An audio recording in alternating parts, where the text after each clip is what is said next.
much for joining us this evening. My name is Beth Ritter-Ruback, and I'm Communications and Development Director at the Crisis Center of Johnson County. We're here tonight celebrating the 25th anniversary of a project that we've done for many years, Project Holiday, an effort to provide holiday food to low-income families in Johnson County. Tonight I have with me Jan Leff, who is currently serving as the chair of our board of directors and has been a longtime food bank volunteer, and Judy Atkins, who is also a longtime volunteer and served as our interim director several years ago at the Crisis Center. Thank you for joining me. You're welcome. Thank you. Glad to be here. The reason we've asked Jan and Judy to join us tonight is because of the experiences that they've had with Project Holiday. And since we're celebrating the 25th anniversary, I'd like to go back and talk a little bit about the history of it, of the event. So I'll start with you, Jan.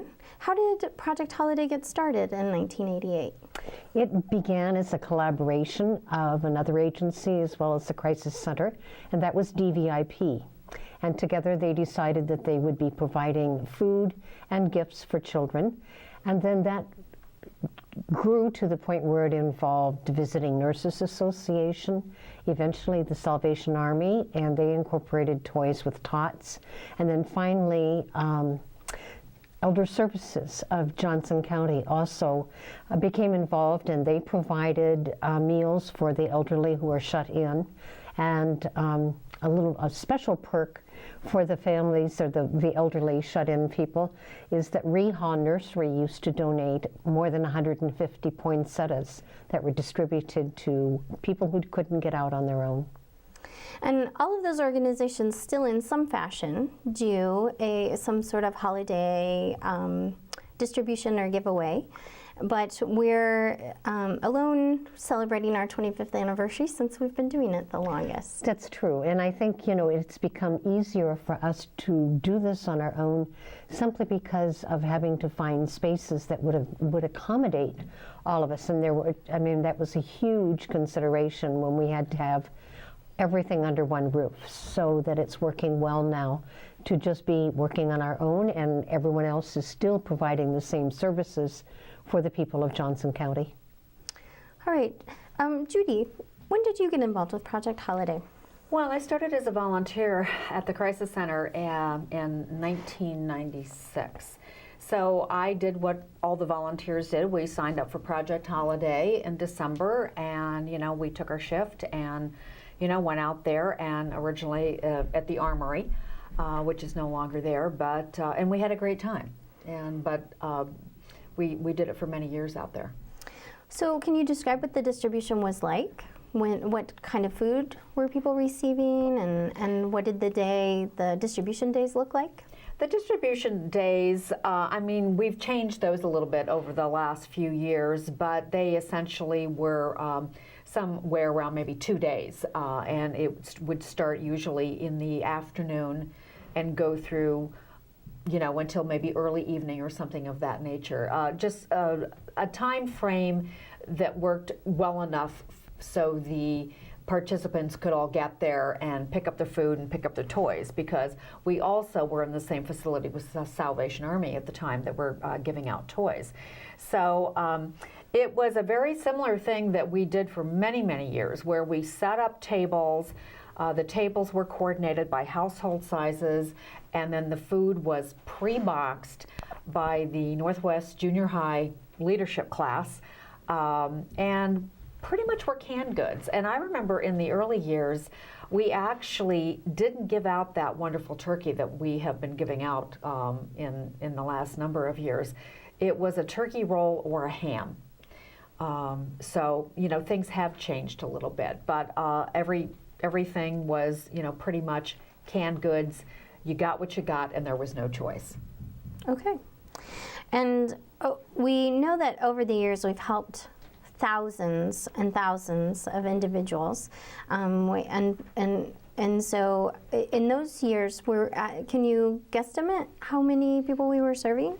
Well, I think, I thought about that this afternoon, and just thinking about the numbers that when I became a co-chair in the year 2000, which is when I also became interim food bank director also, that we usually would sign up about 800 to 900 families. And I know that's changed a little bit over the years, and we've gone over 1,000 on a number of occasions. The interesting thing about that was, though, we would pre-sign up people so we knew how much food to have on hand, but then sometimes there were families that signed up that didn't show up. However, there was almost just as many families then that showed up who hadn't signed up. So it all worked out, pretty well in the end. But I think those numbers have been consistent until maybe the last, I'm going to say maybe 4 years, and maybe those numbers have increased, pretty dramatically. Mm-hmm. So you mentioned the Armory is a facility that's no longer available. At first it was demolished and moved elsewhere. And so where did Project Holiday go after the Armory? Well, the first thing that happened with the Armory, and we'd been at the Armory for a number of years, and that had a whole set of difficulties on its own. There was no parking at the Armory. It was hard for us to get the food in. There was no parking for volunteers.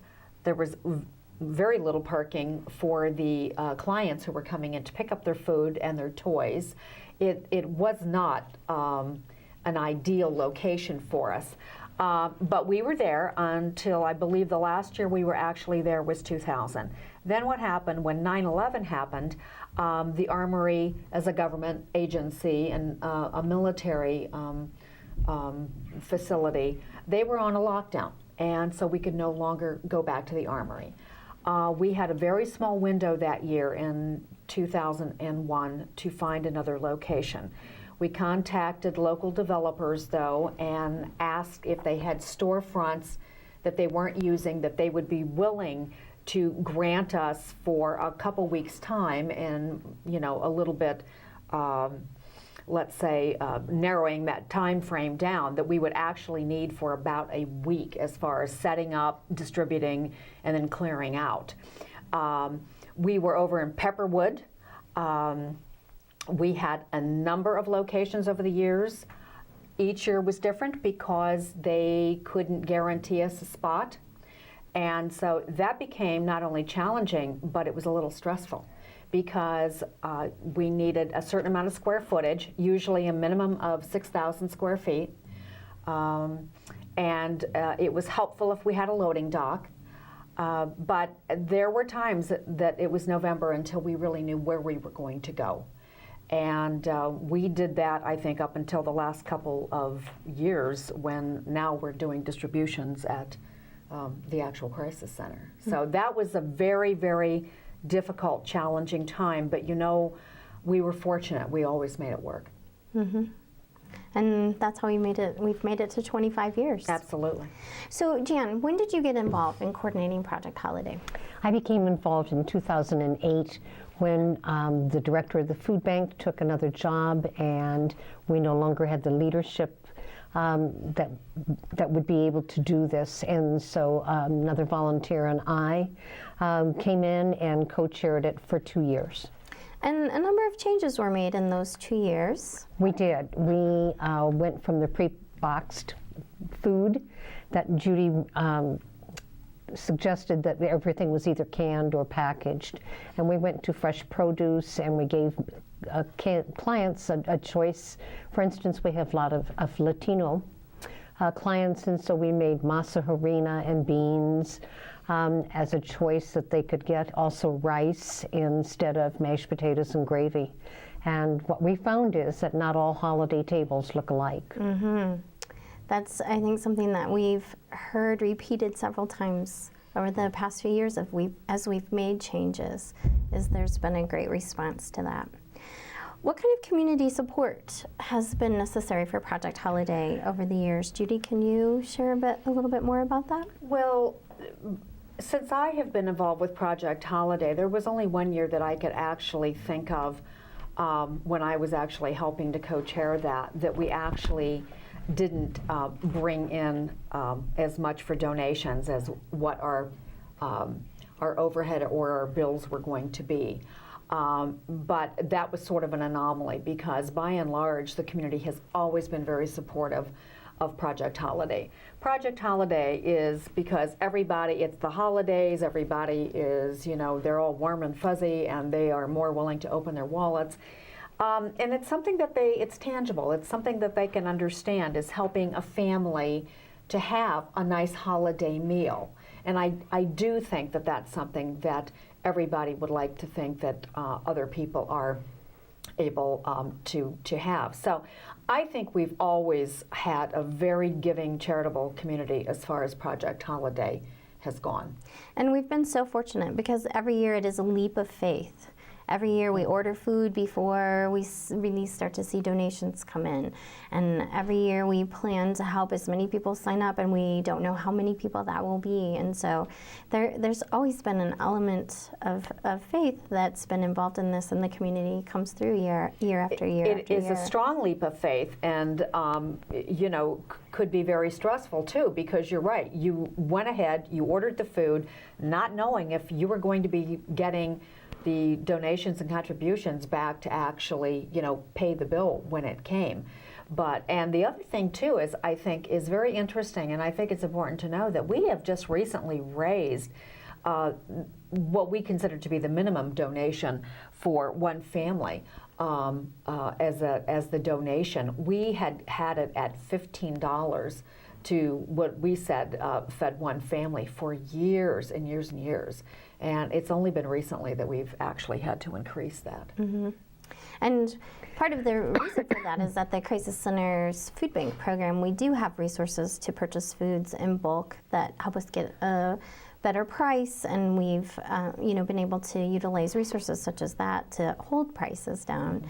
But as Judy said, we're at a point where that's not possible any longer. But a minimum donation of $20 to buy a family of food is still, a really easy and wonderful way for a family to celebrate the spirit of giving at the holiday times and help another family. And I agree, it's very tangible. It's very easy to understand and explain and to celebrate with your own family, being able to really help another family at the holidays. So thank you.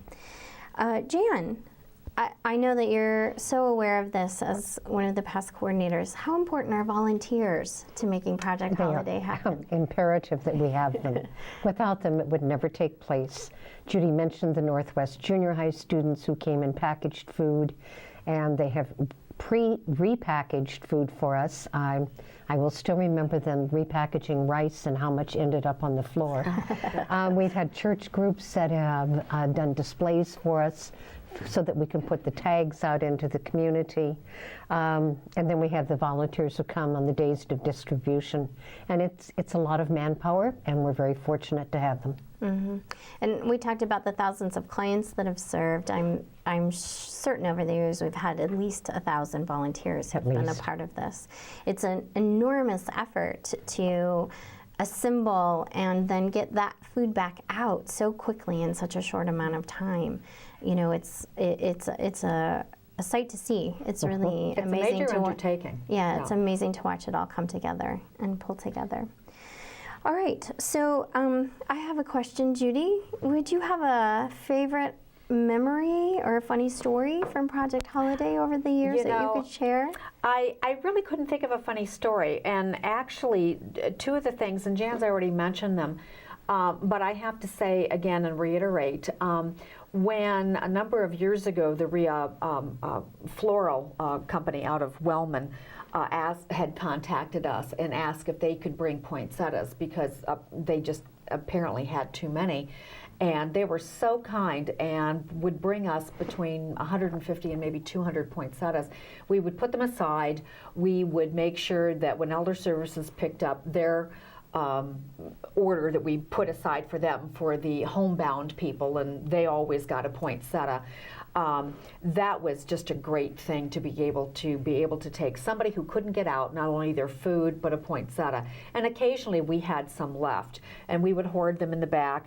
And if we saw an elderly person come in, we would, run to the back and we would grab a poinsettia and make sure they had one.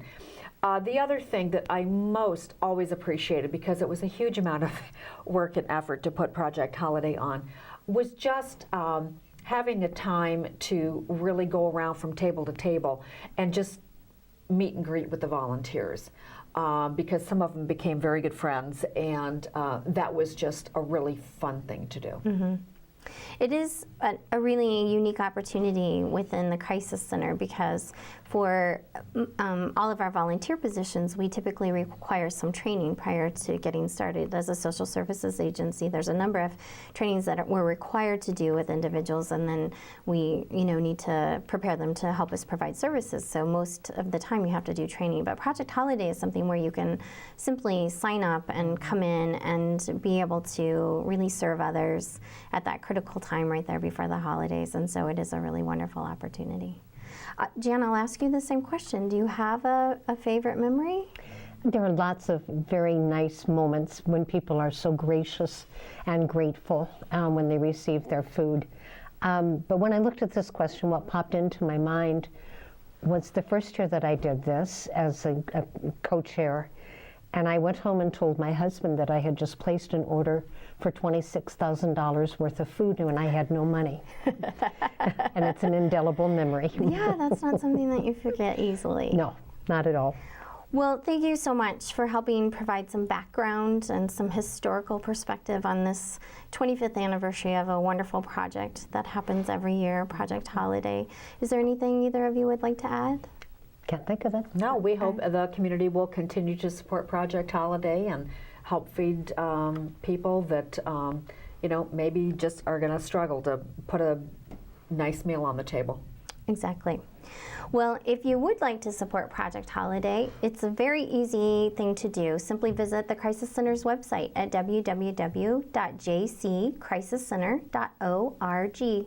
And right away you'll see in the very first page of our website information about how to access information about Project Holiday, how to make a donation, and even how to volunteer if that's something that you're interested. So we'll hope you'll take a minute and go visit our website. You're also welcome to look in the community for trees and bulletin boards and other displays featuring our Project Holiday tags, where you can simply take a tag and all the information you need to make a donation is provided on the tag. Just $20 can help a family locally, maybe a neighbor, help a family celebrate a holiday meal.